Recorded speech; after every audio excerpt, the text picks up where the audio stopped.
Nothing is 100% in our own hands.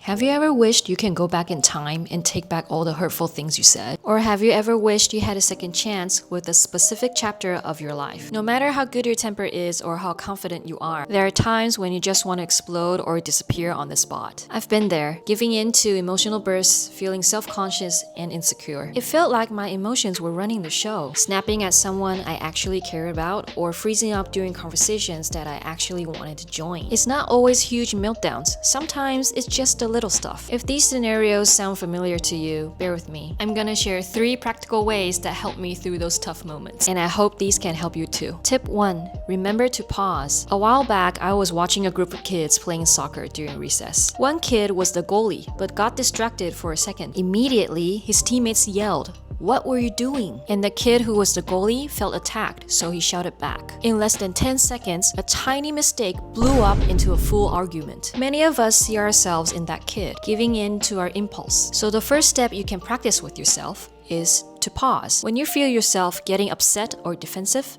just stop. Take a breath and take the time you need. And honestly, usually it just takes a couple seconds. Why? Because when something triggers us, the emotional part of our brain, the amygdala, reacts faster than the part that thinks things through. Giving yourself a few seconds is like clicking refresh on a web page. It allows that thinking part of your brain to catch up and read the situation better. With those additional seconds, you'll be able to make better decisions, such as your choice of words, your tone, and ultimately remaining calm during the whole process. Try and practice. At home, if somebody annoys you, pause before you respond. At work, before replying to a tense email, pause for a second. That tiny second makes a bigger difference than you expect. So after learning how to pause, now we learn how to plan ahead. Step number 2, the if-then plans. Psychologist Peter Gollwitzer calls these the if-then plans. It's because the way you practice the skill is kind of already in its name. You tell yourself, if blah blah blah, then I'll blah blah blah blah blah. You decide what you do if a trigger shows up. You plan beforehand. It's like what we do during fire drills. We plan and practice in case it happens. So what I usually do is that I give myself a scenario and I walk myself through it. Let's say in school, I'm gonna do my lunch duty with that one coworker that I really don't like. Because for some ridiculous reason, whatever she says makes me feel uncomfortable and triggered. So after painting myself the picture, I start walking myself through it. Like if she said, emphasis on the if, and I'll starting feel defensive, then I'll take a breath, calm down, take a few seconds, and most importantly, think of my response. And if I've got the time, I'll probably start listing responses in my own head. Anyway, it's about giving yourself a simple game plan,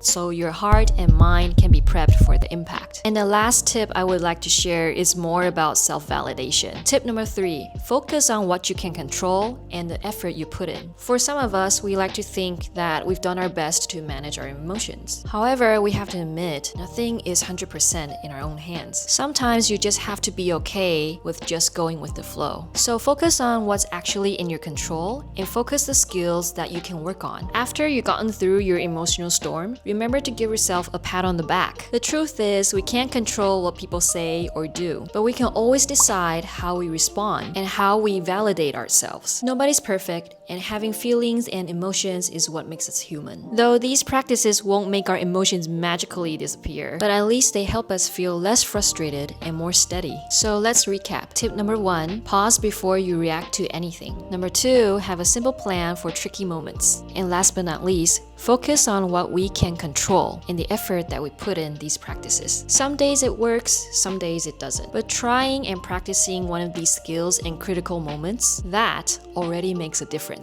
If you watched this video so far, I sincerely hope these tips can help you. And if you like it, leave a comment down below. Let me know. If you're also interested in breaking free from external validation, I got a video for you. I'll put it right here.